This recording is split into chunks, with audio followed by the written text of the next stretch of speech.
welcome to another episode of the CPGGUYS podcast. Our hosts, Sri Rajgopalan, Peter V.S. Bond, and Brian Gildenberg explore how brands and retailers engage consumers in an increasingly digitally driven world.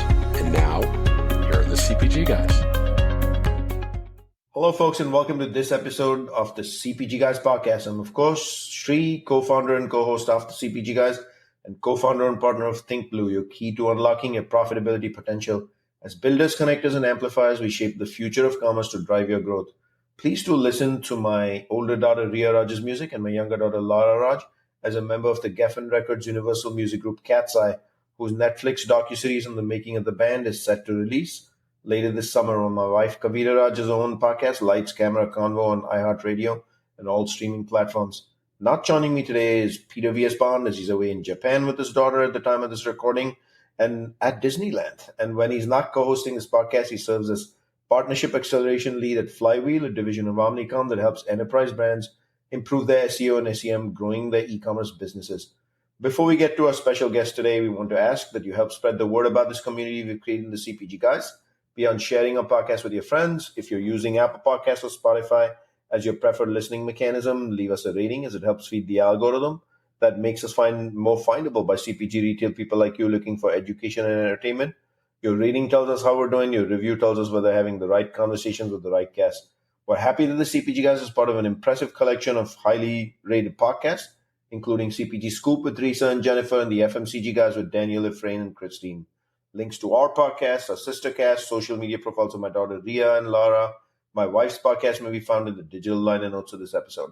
In the last 15-odd months, our industry has seen a huge shift in baseline volume for most branded manufacturers. In fact, I feel on most days, we wanted to avoid that question and dive deeply into baseline volume. We made excuses for SNAP, EBT, and even the change in commodities available for private label given volume has shrunk from a large manufacturer standpoint. And that resulted in the double couple now of a rapid rise of private label, questioning inflationary pricing across the board. To today, volume challenge is still real. So what do we choose to do here? We're going to discuss this very topic with a special guest, an expert in this space who also is a public face on online channels as well as on TV. So let's get a conversation going and welcome to the show, VP of Thought Leadership and none other than NielsenIQ, a man with data and insights powered. How about that? Whom you can often find, like I said, on TV channels discussing our industry. Steve Zurek. Steve, welcome to the CPGGUYS. I've been looking forward to this one. Thank you. I have as well.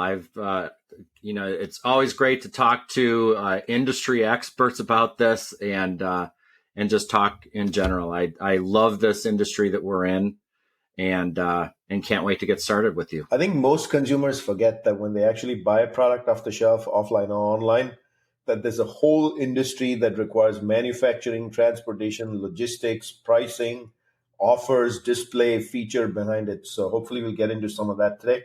But before we get into our Q&A segment here, can you give us a quick overview of your current role in Remit as VP of Thought Leadership at NIQ? Absolutely. So I am focused on our advanced analytics practice. So really when the more complicated questions come to NIQ, our practice gets involved with that. We do a lot of pricing and promotion work, assortment work.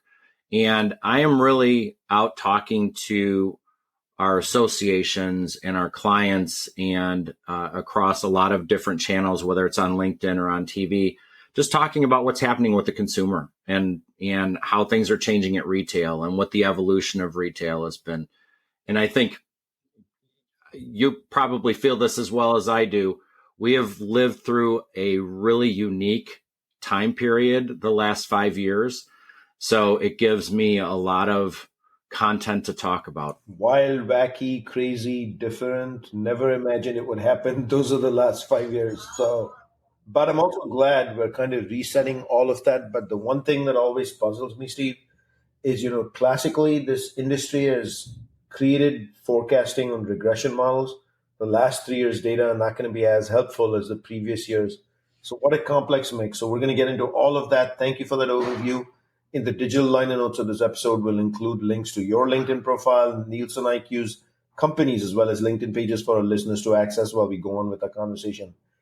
Question number one, Steve, with such a amazing background, your career passes through PepsiCo, P&G, Haleon, and then NielsenIQ.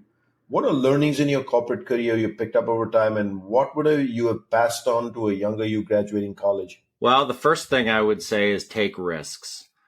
You don't really discover anything. You don't push boundaries if you're not taking risks. I started this journey almost 35 years ago. I don't count all those times when I was 16 and 17 and working in those jobs. Otherwise, it would be a lot longer.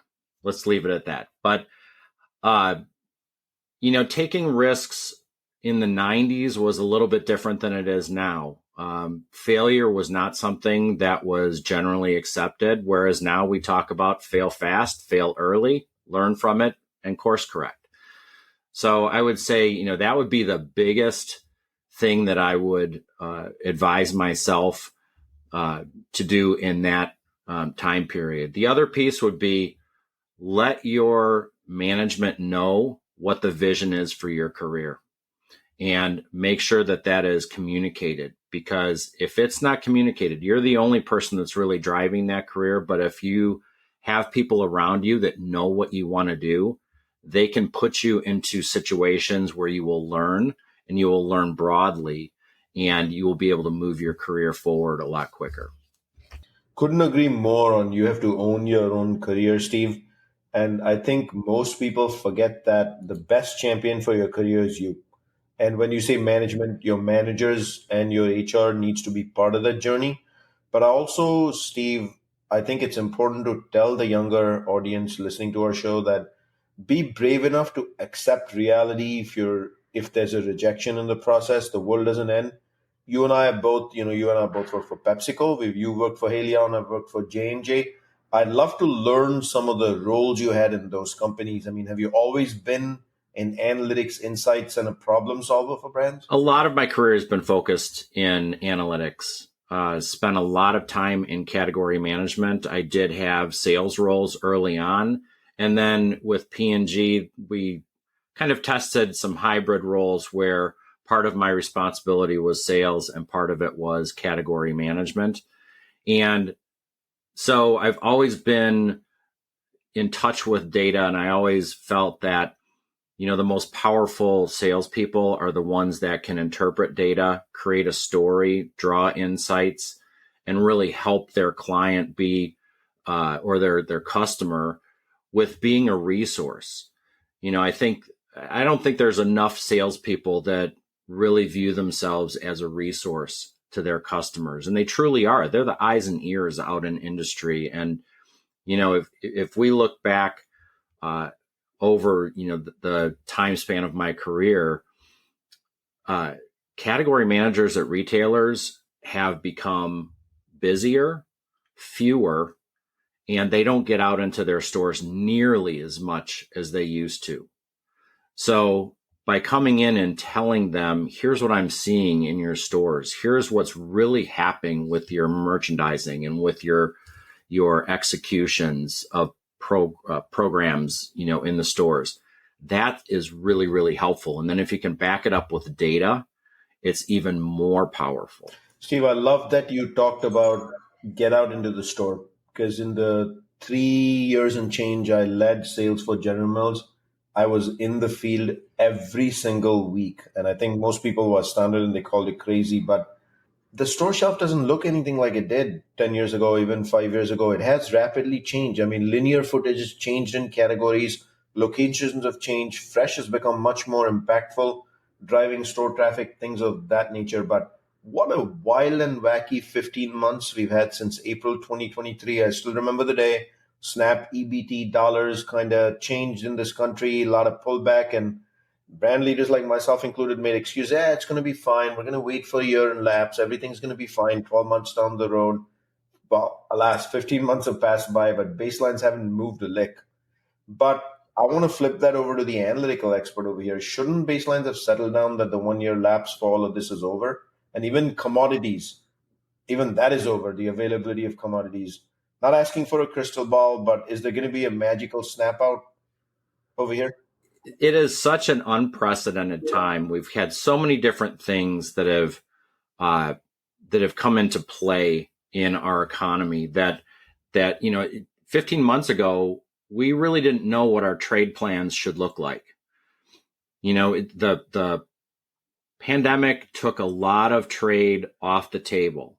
Nobody's promoting when they've got supply issues. So that created this node in our history that is unprecedented. It's never happened in anybody's career where an entire industry has just gone completely down to zero with promotions. So, and that caused shoppers to wonder what promotions were going to look like. I still don't think a shopper really has any idea of what a good deal looks like, because in all reality, 2024 is the first year in almost 5 years where trade plans look fairly similar to historic trade plans, but the market has changed so dramatically. So if you think about what the shelf has to do now versus what it had to do in 2019, it just had to support retail traffic, display, and feature. Now you've got labor shortages. You've got all kinds of online activity. You've got personal shoppers. You've got you've got people that are buying in curbside. And so you've got store associates that are picking. You can't go into Target without getting any kind of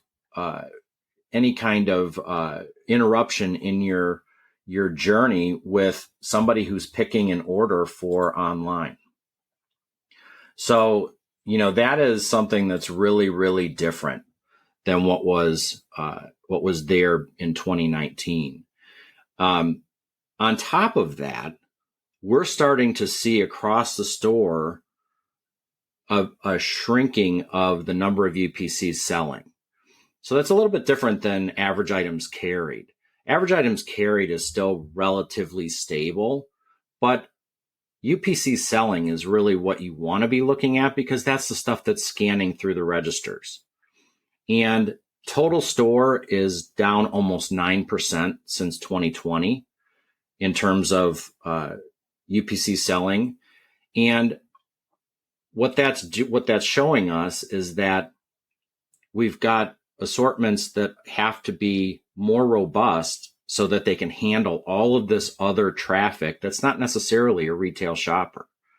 So that is a dramatic difference from where we were in 2019. And it really makes it difficult for brands that kind of live and die by impulse distractions.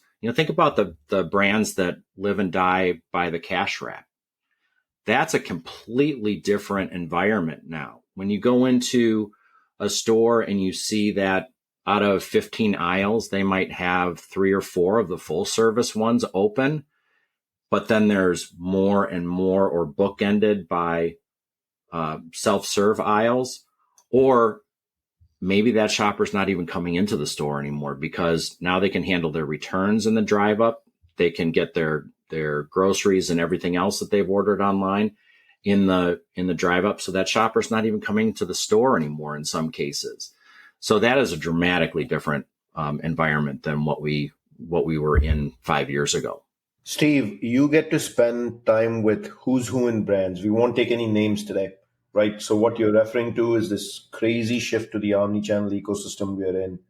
When you mention this to brand boards, again, no names, no brands mentioned here, do the boards of brands who actually make the decisions and are used to anniversarying trade campaigns, if the store has reinvented itself in terms of number of UPCs, those anniversarying campaigns don't work anymore, I would think. You have to bottom up. You do have to bottom up, and a lot of the questions that we're getting now is, what is the value of having a display in a store?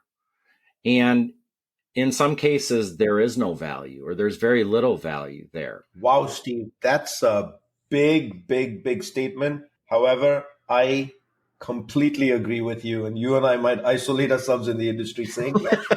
But let's just debate that for a second, right? Like, you go back to the cost of a display 4 years ago. We cannot debate foot traffic is obviously down versus 4 years ago, because if 20% of food and bev or Senate store has moved online, that traffic isn't in store.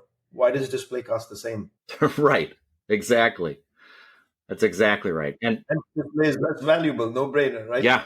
And, I think displays have a value, but the execution has to be different.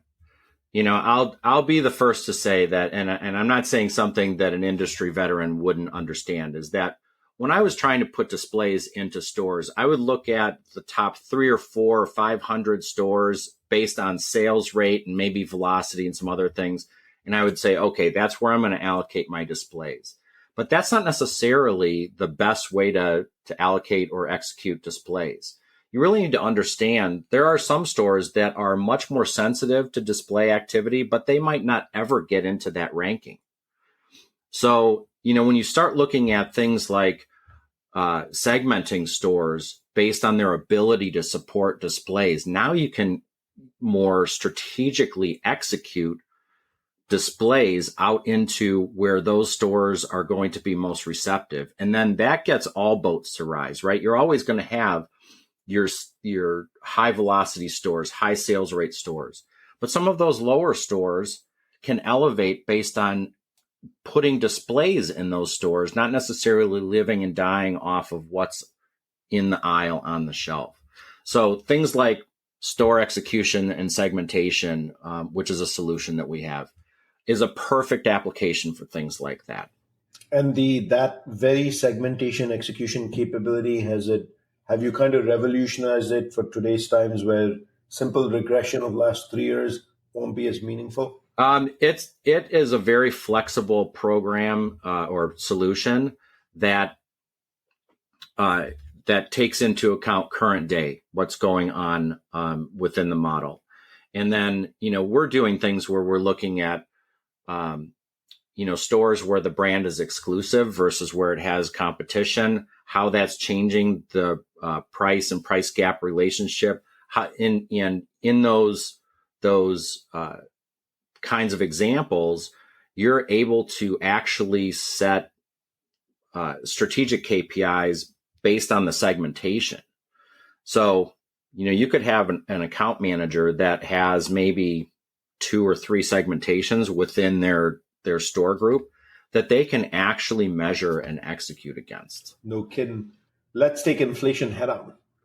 Is the volume challenge problem that we just kind of hit the surface on driven or anchored by inflation, or are there 400 other excuses for it? And that inflation is really the significant pricing in the industry, including private label, from 2021 to early 2023. Yeah, I think it is grounded in what happened from 21 to 23. But inflation has changed in the minds of consumers, and now it's really sort of changed to prices are high. Everything is expensive and the cost of living is still heavy. And I think we'll start to see that dissipate to a degree as wage growth starts to absorb some of these things. And thankfully, we've had, relatively low unemployment, and that's been good for households to keep cash flow coming through. But I think there's some fatigue there. And even though, we look at these curves where it looks like inflation is abating, to a shopper, they're looking at what they were paying in 2019 and what they're paying now. And the math there is they're paying $34 more on a $100 basket of what they could have bought for $100 in 2019. Whoa, stop the press. 34% higher? 34% higher. I mean, you're the man with the data. Like, we can't debate that. Holy cow, Steve. That's like insane. 4-year formula.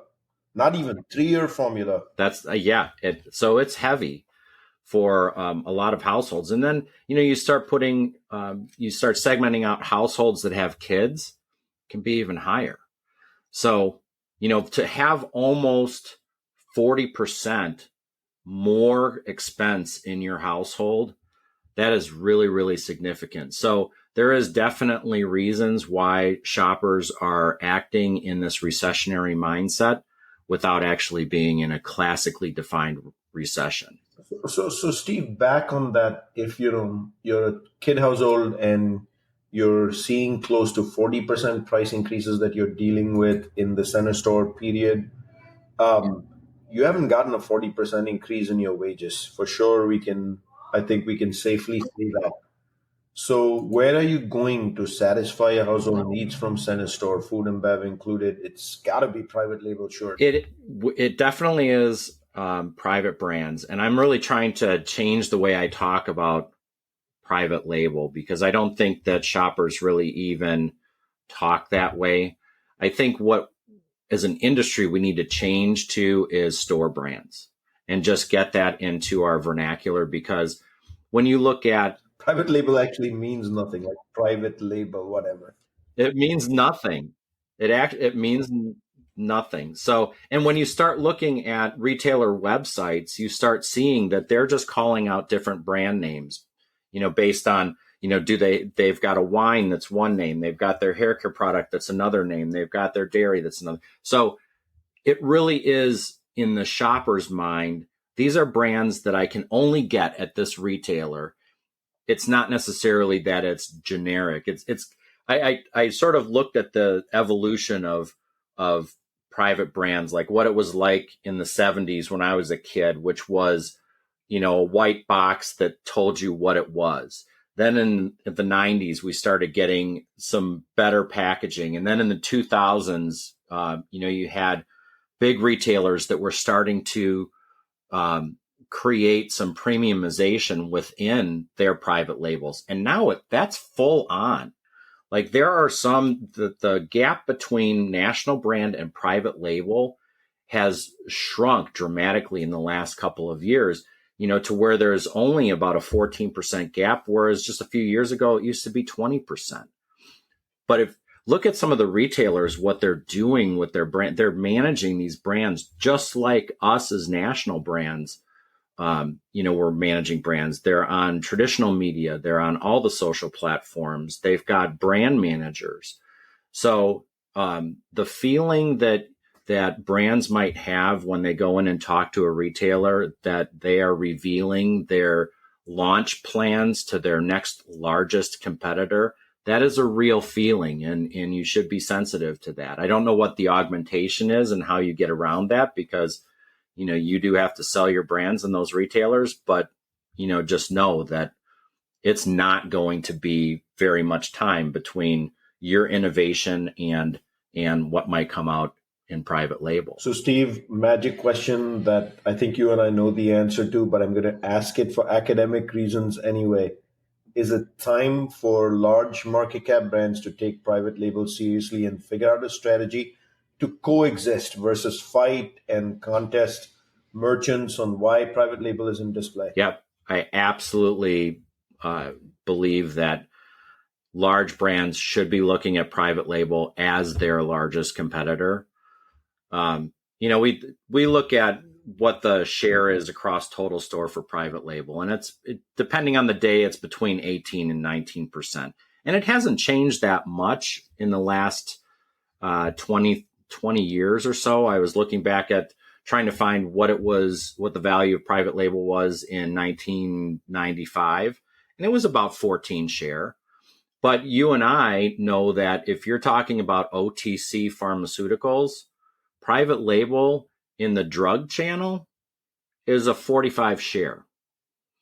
So that is your largest competitor. There is no other brand that is competing with you on that kind of level. So it is something to be taken seriously. The level of innovation that we're seeing in store brands, that is not innovation we're necessarily seeing in national brands. So they're iterating in categories, sometimes in new ways that national brands just aren't there yet. The interesting thing behind the example you gave of, it's a pharmacy as well, is this has been happening historically for years, where insurance companies, to save money, actually have gravitated to providing private label options, or let's say a non-large market cap branded pharma. For quite some time in our own personal lives, we've actually been using this formula to lower our out-of-pocket costs, and we're perfectly comfortable with it.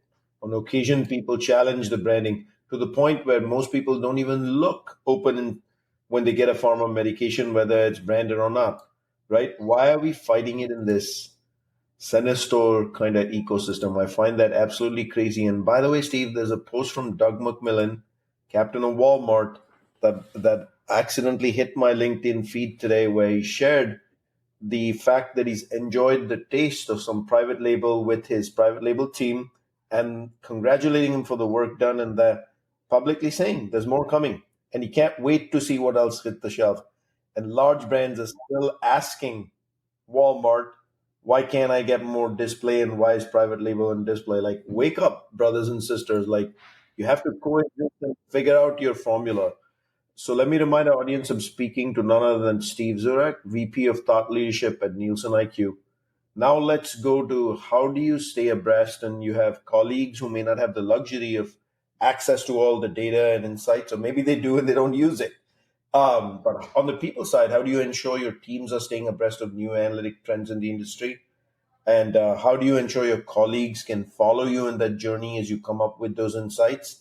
And then inflation in general, how are you helping brands to navigate it, given it's such a crazy mess? Yeah. So I'll take the last question first, which is the way we're helping brands navigate is we are doing a lot of price and promotion work right now.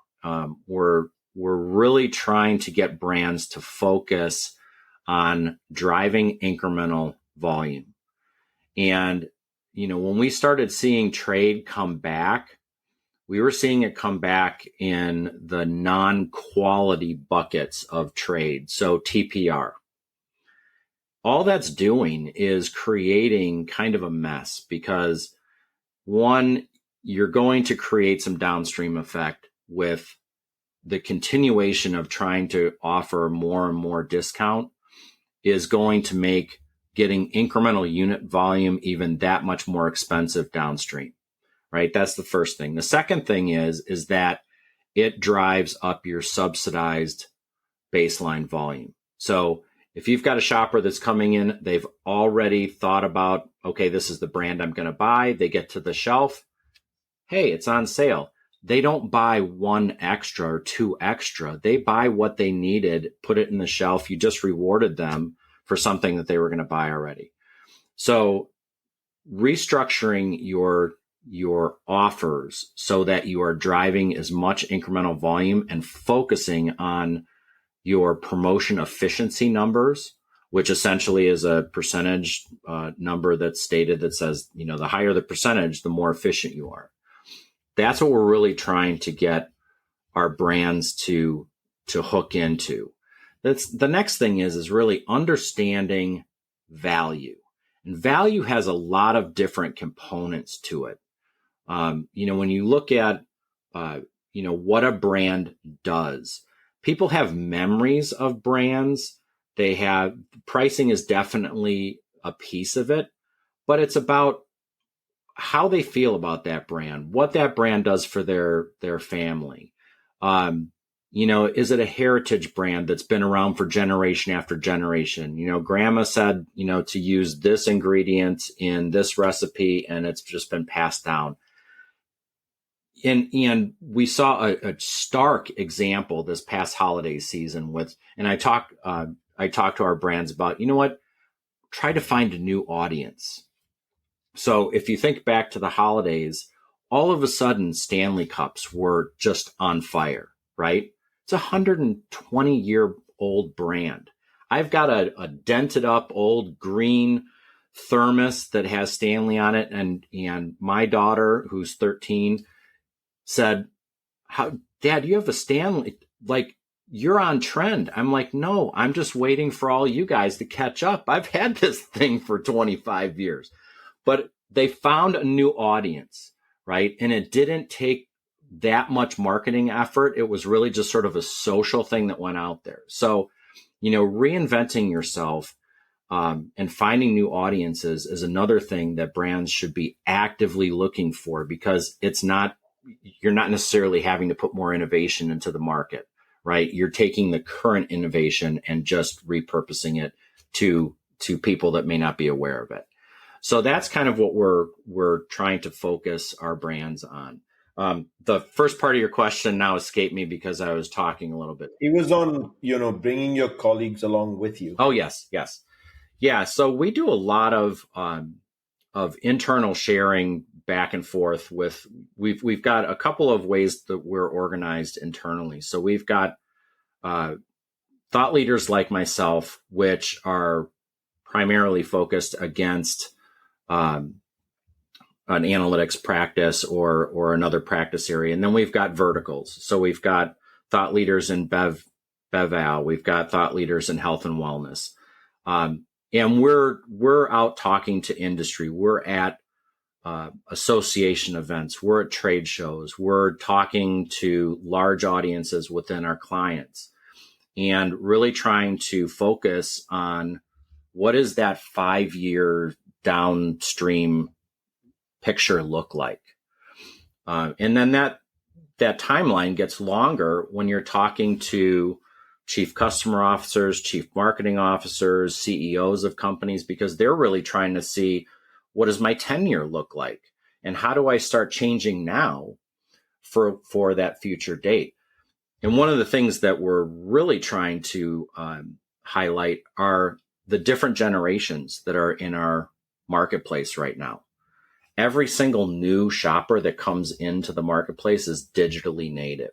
So think about how they shop for deals versus how me as a Gen Xer or my parents as a silent generation, how they shop or use, different methods for finding deals. My kids are Gen Zers, so their entire life is about streaming. So everything is on demand for them. How does that change how our current brands and future brands market? It's really going to be interesting. It's a very dynamic retail environment right now. I'm glad you referred to Gen Z because I was looking at Yahoo Finance this morning. There's a stacked bar chart that clearly shows that by 2030, the most affluent population is Gen Z. And that audience, as you've said it multiple times today, they are part of the digital creator economy and their attention span is the size of a peanut. Let's say I'm going to gravitate away from the 90-second ads that whenever I watch live TV, I still see mostly pharma. They've got the 5-second attention span. Like YouTube has started getting that right, how to get a message through in 5 seconds. Large market cap brands, though, 5-second ad is scary because you can't dictate a narrative in 5 seconds. You have to follow the consumer. And then if that is going to be the most influential audience in less than 5 years, are large market cap brands really actioning? Like, what do you find? Are they getting ready for that in the next 5 years? Are they anywhere close to the right communication for that short attention span generation? And you also mentioned that generation also is, they can get what they want now with one single click, and they know how to do that. So are brands ready? I don't know that brands are ready. I don't know. I mentioned this in a client call yesterday. It is no better time than right now to be a small brand. Small brands are nimble. They are the diversity in nearly every planogram. What we're seeing with the re-engagement of brick and mortar by Gen Z is that they are coming into the stores and they want an experience and they want to discover.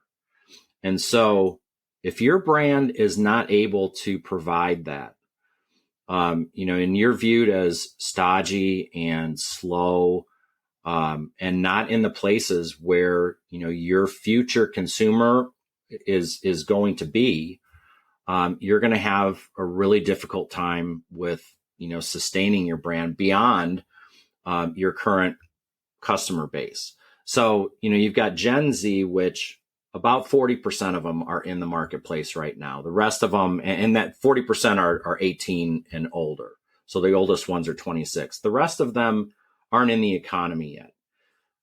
So you really have to be ready for where they are. I just saw something this morning that talked about the influence of YouTube on Gen Z, and Gen Z is really hooking into YouTube.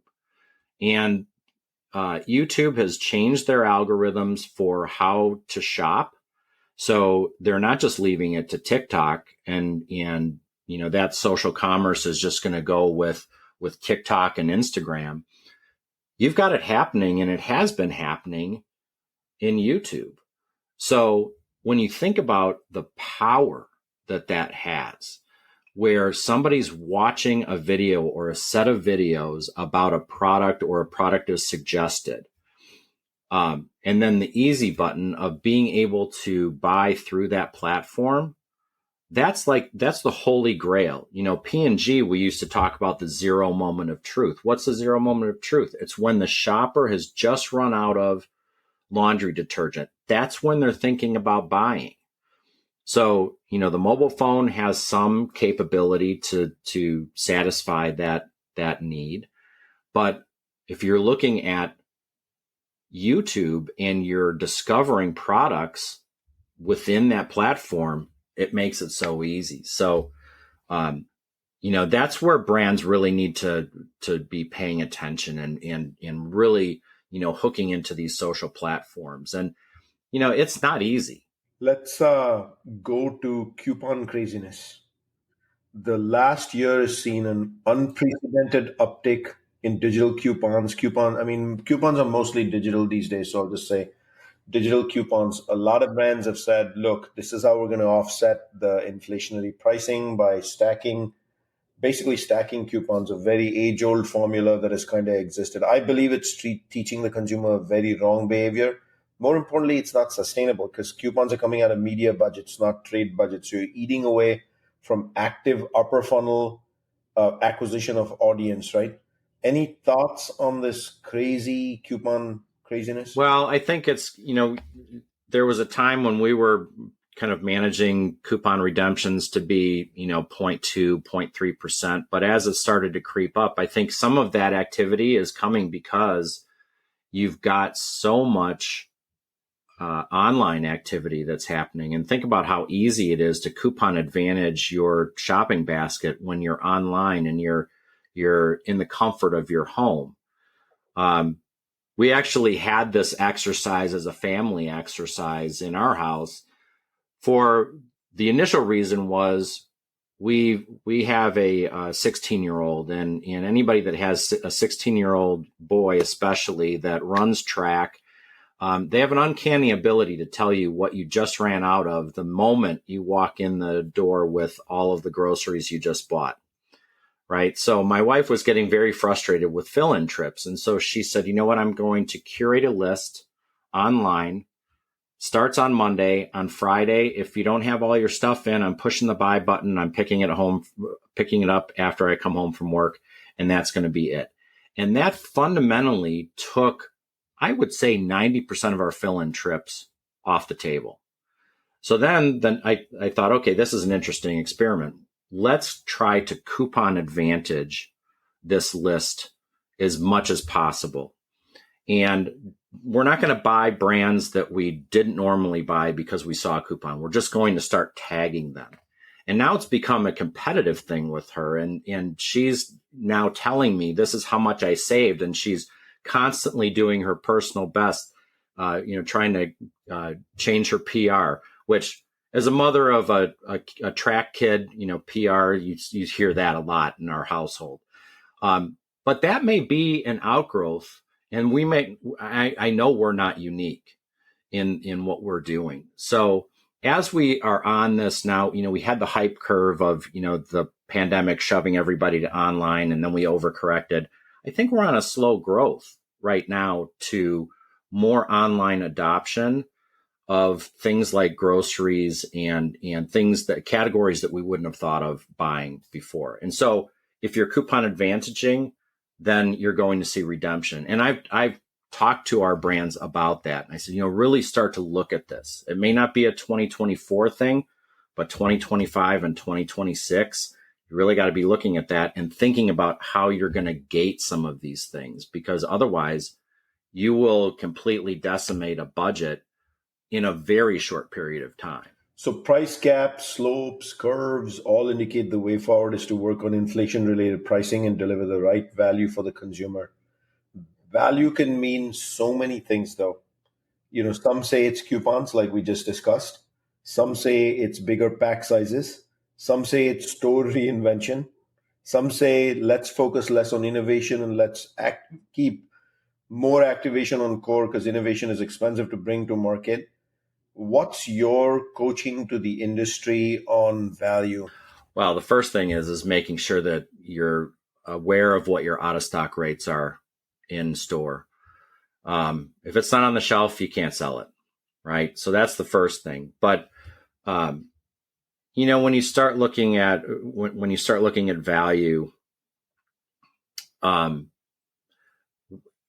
it's not all about price, right? And this is kind of an age-old thing, and it's still relevant, is that quality merchandising drives the highest lifts, much higher than just price alone, much higher than just display alone.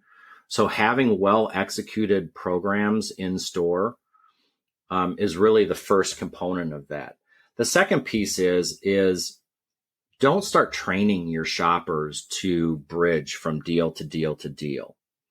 When I was at Pepsi, I found it really fascinating that the orange juice category is on promotion pretty much 52 weeks a year. And if that shopper isn't getting a 64-ounce jug 1 week on deal, they'll just wait till the next week because they know it's coming. So don't train your shoppers to be waiting for these things, because then that just erodes your baseline even further. And once you start getting to that, below 50% of your volume is baseline, that's very, very expensive volume to get. The last piece would be really understand the brand loyalty that you have and put strategies around that. Because if your brand the share requirements is eroding and your brand equity is eroding, that's a fundamental problem. And understanding where those shoppers are shifting to is also critical. So, if you can get people to go from being a light buyer to a medium to a heavy, that's way better than having somebody go from your brand to store brand to competitive brand. You want to keep them in your portfolio, and however you can do that, whether it's pack sizes, pricing, pricing is such a complex issue. What I think private label is doing is it's offering more value for a reasonable price. And if you start looking at the generations like we were talking about before, Gen Z they are more adoptive of store brands than any other generation. My generation, we had our brands that we were raised on, and my parents had their brands. Gen Z doesn't have that proclivity. They look at those things and really evaluate what is the quality level. And the quality on store brands has gotten so much better in the last 15 years. And really, it's just pushing the boundaries now. If you look up in Canada, private brand in food it's a 45 share. You've got retailers that are entirely private brands. We've got a few down here with Trader Joe's, but and some others, but up there it's much different. So, they're just across the border. Is the shopper really that different? Maybe not. Awesome, Steve. Very well said indeed. Lastly, we always ask, what's next? What trends are you following in the industry, and what adoption curve are we at the edge of? I know AI is all over the place. Is that one of those that you're following? We are following AI very closely. That I think is something that's going to revolutionize the retail experience. Trying to understand how AI is going to be implemented in category management practices. If you think about how retailers are thinking about their footprint right now, every single store is a micro fulfillment center. And when you've got large retailers that are saying every remod is going to have a larger back room so that we can get to the holy grail of same day delivery, or better yet, a 3-hour delivery window, that changes category management practices. That back room is going to be managed based on algorithms, based on the highest demand, same day purchasing items. And it will have to be that way because there is so much data that's going back and forth there. And then how does that change what the function is of the front of the store? Does that become more immediate need? Do the pack sizes change to either smaller or larger or bonus packs or whatever? So we're really trying to focus on how the retail experience is changing and how that thought process of what micro fulfillment centers are doing to retail, what the infrastructure needs are. The data is just getting faster and faster. So AI is going to be that thing that is going to allow us to get through massive quantities of data quickly. I would say the other thing, if going back to the very first question you asked me, Shri, which was, what would I tell my younger self and what would I tell people now coming out of school? Know AI, know what it is. It's not necessarily going to be taking jobs away, but it will definitely change who's getting hired, because if you don't know AI, if you're actively not participating in it and understanding how it creates efficiencies, then your value is going to be less than if you do know it. So I would give that advice to people coming out of school as well. Any other active trend outside AI? Because I know you all have Ask Arthur coming. It's been publicly announced by Troy. Any other big trend, or is that the sign of our times? That's really kind of the sign of the times at the moment. Some of the closer in projects that we have on our docket are more segmentation and execution projects, and really understanding assortment. So as the shopper becomes more and more dynamic, our brands are really trying to understand what's going on with assortments and how do they respond to the pressures that are at retail right now. Let me remind the audience you can find all of our content by going to a web browser and simply typing cpgguys.com as the URL. And if you think you or your company has some thought leadership to contribute to a community discussion, drop us an email at contact@cpgguys.com. Again, that's contact@cpgguys.com. Maybe you can join us on the podcast just like Steve did today. Don't forget to drop us a rating, as I mentioned before, on cpgguys.com on the navigation bar up top. Your rating tells us how we're doing. Your review tells us whether we have in the right discussion with the right guest. For our followers on LinkedIn, we can't thank you enough. Without your clicks, likes, comments, DMs, meeting up at conferences, this show doesn't exist. 400 plus episodes in, we're grateful that you chose to listen to this show.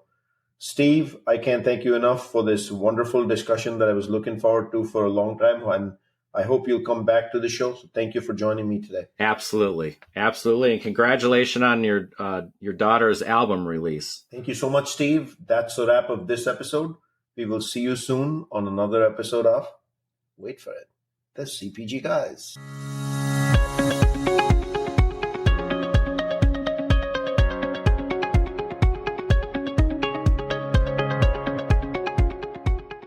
The content in this podcast episode is provided for general informational purposes only. By listening to our episode, you understand that no information contained in this episode should be construed as advice from CPG Guys LLC or the individual author, hosts, or guests, nor is it intended to be a substitute for research on any subject matter. Reference to any specific product or entity does not constitute an endorsement or recommendation by CPG Guys LLC. The views expressed by guests are their own, and their appearance on the program does not imply an endorsement of them or any entity they represent. The views expressed by CPG Guys LLC do not represent the views of their employers or the entity they represent. CPG Guys LLC expressly disclaims any and all liability or responsibility for any direct, indirect, incidental, special, consequential, or other damages arising out of any individual's use of, reference to, or inability to use this podcast or the information we present in this podcast.